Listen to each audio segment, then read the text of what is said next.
Professor Julia, let's go to you. You are a medical doctor. Spinal cord injury rehabilitation. Look, I know that I go for chiro, and I know that a bit about spinal cords. But what I understand is swimming is very good for this. So when we look at this, right, is it part of your program as well to be together with Professor Mazlan to come on board? All right, okay. Our first relationship with actually in scuba started with knowing when we know Encik Syed from Scuba Kids. Okay. So he joined with Dive Hard, which is an international body into adaptive diving, and asked us whether we could, we would like to collaborate with them, and we actually had the liberty to select patients or our clients to be trained under them. Okay. And this, so we had the first two in Tioman, and the last one is only when that we had it. We had a collaboration with UMT as well. I see. So what we do in spinal cord injury rehab is that with actually people with spinal cord injury, what we can see is that people normally say that they just cannot walk. Right. But actually they have more than that, a lot of medical problems. So in terms of rehab, we started with this hospital base where we prepare them, to know about their condition, to take care of themselves, and our therapists will teach them how to go on perform their day-to-day activities differently, because they need to know new skills. And then comes to the to a stage that they need some equipment, so we prescribe that. And with once they are able to be independent only on looking after themselves, we go to the next stage of community integration. So that's where all this, if they're going to school, they must go back to school, go back to work, and one of them include the recreational activities, which is scuba diving. Scuba diving is one of them. Okay. Yeah. And the benefits of scuba diving for people with SCI, spinal cord injury, maybe you can name me some. Yeah. So basically, a lot. I mean, research has been done mainly in the States, especially because of this para-veteran affairs. So it has benefit to what we call the body and the mind. Okay. In terms of the mind, it has been shown that if for those the veterans, the soldiers that you have, if you have post-traumatic stress disorder, it will reduce the depression in 80% of them. Stress, depression level, that is for the mind. In terms of the body, people have shown that they have improved sensation, they move their legs better, and also they feel that this spasm that they have in their feet less. And may I know why is he moving without a fin? The legs, there's no fin. Is it one of your rehabilitation methods, or no? Because there's no fin, right? And it's quite obvious. Those are diving, very technical to diving. Probably I thought it was yours. I'm so sorry. I'm not a diver, but probably but I'm not sure. But because one thing is that if they're paralyzed, they don't move their. That's right. Yes. That's right. So I thought a fin would actually help to move easier, right? That's true. What's actually. Our diver, we have at UMT, we have 4 instructors, well-trained instructors. We have 10 dive masters and many, good training helper divers. Okay. Actually, when we got involved with this Dive Hard International, they recognized us as one of the what we call it Dive Hard adaptive diver team buddy system, diver buddy team system, where we call it ADB. Where these divers and instructors are well trained to adapt with these special needs people underwater. So whether they have fin or not, actually it's no problem as long as each of the special disability people was guided by 3 divers. 3 divers in order to ensure their safety. And of course, we try everything underwater, including using fin.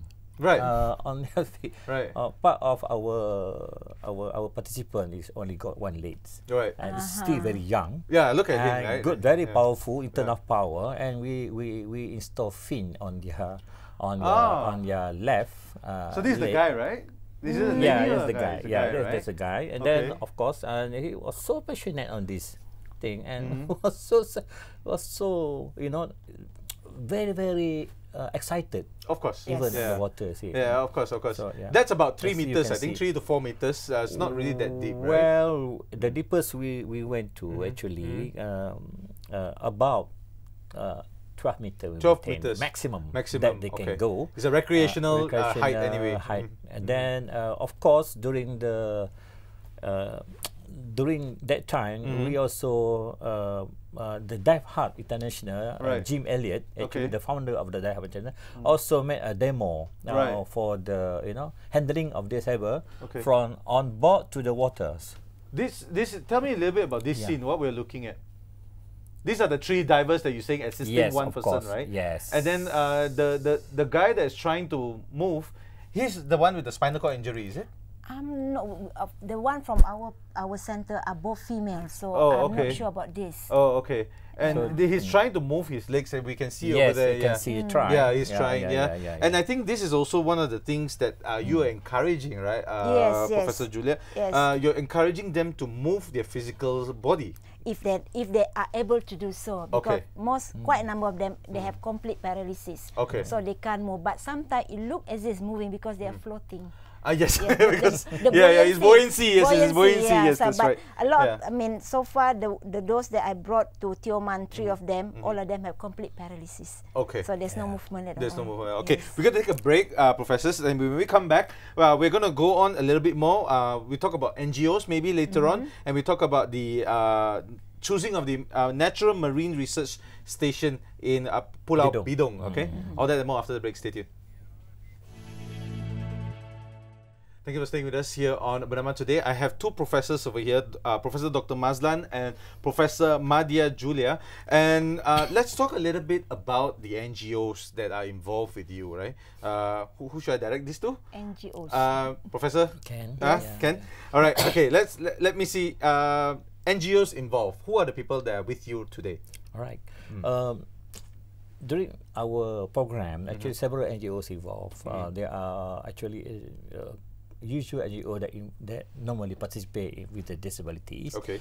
For example, like mountain divers and scuba kids. Yeah, scuba kids. Scuba kids, and then also from local divers, the NGOs in Terengganu, and actually the DIF NGO Persatuan Orang Pekak also joined. Oh, the DEF. The DEF also involved during our program. Right. Actually, for this program, we spent about 110,000 for whole program. Program. Wow. And part of it has been sponsored by these NGOs. Okay. And we thanks to them. Okay. There's several NGO oil and gas company that would like to contributing this, and then we are looking forward to have to get more commitment from them for the future program. Okay. Let me divert a little bit to Professor Julia here.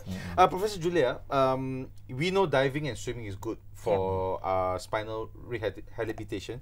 Now, I want to know, maybe could this be one of your recovery programs that you want to look for in the nearest future? I know this has not been spoken between both of you, but it's a question that I would like to throw to you, because a lot of my chiro treatments told me to go and swim, because to get it better, to get it straightened. Very light yoga. I don't know whether this is something you would love to look at. All right. When we talk about recovery from a spinal cord injury, of course there are papers on whether it's possible that this activity being submerged in the water can help recovery, but it has been always in the early stage, because the thing is that how the depth, a lot of things have not been ironed out yet. The depth, the duration to promote recovery. But what study have shown is that the benefit of it comes even without actual recovery of the spinal cord injury. I see. The paralysis remains the same, but yet they have the other benefit of improved sensation. If you can move better, and also in terms of psychological. So there has been talk and early research, especially in the state, on whether diving activity can actually help recovery, but it's still in early stage. Nothing conclusive. Nothing conclusive. Yes. And we speak about this is local because we're in a tropical country, thank God. But let's talk about international. Do you have people or patients from international that are here to maybe try this out? Because usually when you have new things, people would love to try it out. So far from my side, no. It's always us selecting our own clients to become to be trained. Yes. I see. Okay, it's very much on your... Yes, my institution actually. Yeah, okay. And it's also, you are picking them based on Yes. their medical condition and their Yes. abilities as well, Yes, correct? to be sure that they are safe, right? Right. And that's the job for Professor Mazlan here. Yeah. Now, next year, okay, you've done this before. We've got the Yeah. visuals we've seen earlier. Next year, do you have any programs or do you have any plans for next year? 100,000 is what you want to raise. You know, maybe a little bit more, or are you planning to put out more people? Yeah, for sure. Next program, we think of to get more sponsorship, of course. Okay. Especially to develop, to improve our special abilities facilities Okay. on the island itself. Okay. Because in terms of a ramp for the Oh yeah, the wheelchair. Yes, Yeah. so that it smoothly moving around With the on the boats. islands. Boats. And The of course the boats. boats, for them to easily, Correct. Boats are usually boat- small. and- small, Yeah. So this is the thing that we are thinking now. We more structured, Right. more structured towards the next program. Right. So we invite, maybe we invite more people from disabled students from other Yeah. IPTAs, Okay. to join us Right. locally. Right, right. Or maybe if Die Hard International want to bring their people You will to welcome come, them. welcome Yeah, them yes, as well. yes, So definitely. it can be done. How can they Better, contact yeah. you? I mean, like, how do we get in touch with you? How does the general public get in touch with you? Do they go through Professor Julia here, or do they go to PPUM, or do they go directly to UMT? For this program, can go direct to UMT, and we Okay. will invite Yeah. PPUM to assist us in terms of the handling Make with it- the special needs, proper handling. Yes, actually, they need proper truly. handling. Yeah. Right, yeah, Professor. yeah. Do you have a website for UMT? Yes, of course. Yeah. What do you have the website address right now that you can share with us? You can browse Just through the internet, okay, and do- internet. okay, Just we- type the Google UMT, you find it UMT. from the Google. Yes. And it's not far away from Terengganu, Kuala Terengganu, right? Yes, of okay. course. Right. Maybe just before we go, I would like to have a forward from both of you. Maybe you can share with us the message that you want to send to the public. We start with Professor Julia first. All right. So scuba diving is an activity that brings many benefits to those with disability, even though they might not cure, but the benefit is definitely will come a long way in helping them to be more confident in doing things that they think that they cannot do. Right. So it's more about confidence boosting. It's Yes. more about themselves Yes, more than be the able to activity do things. itself. Yes. Right. Yeah. So a sense of achievement, maybe. Yes, and I see that once those three people that have brought to Tioman last year, that the after effect of accomplishment actually leads them to just bulldoze to reach to achieve what they want to do in their life. Right. Yeah. Second achievement stage where you want to get to the next and third and Yes, fourth and fifth level. it just ripples. There's a ripple effect. Yeah. Right. Okay. And Dr. Mazlan, maybe some forwards before we go. Yeah. Actually, this program actually is very good for as a motivation to the special needs people, because those who involved with us actually is PADI scholars. Okay. They are all PADI scholars, Yes. sponsored by PADI, yes, yeah, okay. PADI scholars, and they got the license. We will get the license, and this becoming a motivator to our disabled student, because I believe every IPTA have these disabled students. Yes, yes. And they are welcome to join us, and actually this will create them self-confidence, for those people with their colleague that have a very high passion in these extreme sports, so they can follow anytime. And then of course I believe this will be the beginnings of the motivation to the disabilities. Many more to come in the future.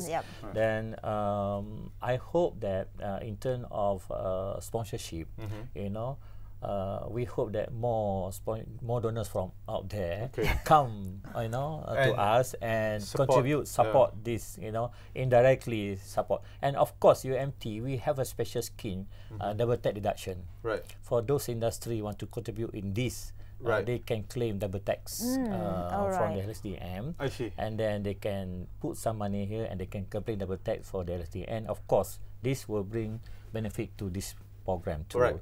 Yeah, That means it's free for the students. Free for the students. Yeah. I see. Everything. We don't Yes. charge You don't anything. charge You the don't students, charge right? them. Is this all on the community base Yes, from the that's correct. companies? Yes. Yes. All right. Yes. Thank you very much, both of yes, you, yeah. Professor Dr. Mazlan and Professor Julia, Sure. for coming in on the show and sharing us a little bit about scuba diving. And if you have a disabled friend or child, anyone at all that wants to embark on this journey together, can definitely find out from the UMT website. Yeah. Stay tuned because we have more news updates right here on BERNAMA News Channel. We're going to end with some videos of your activities just before we do a closing. Stay tuned. Thank you very much for watching Tuesday's edition. Thank you. Thank you. Wait, let them take a look.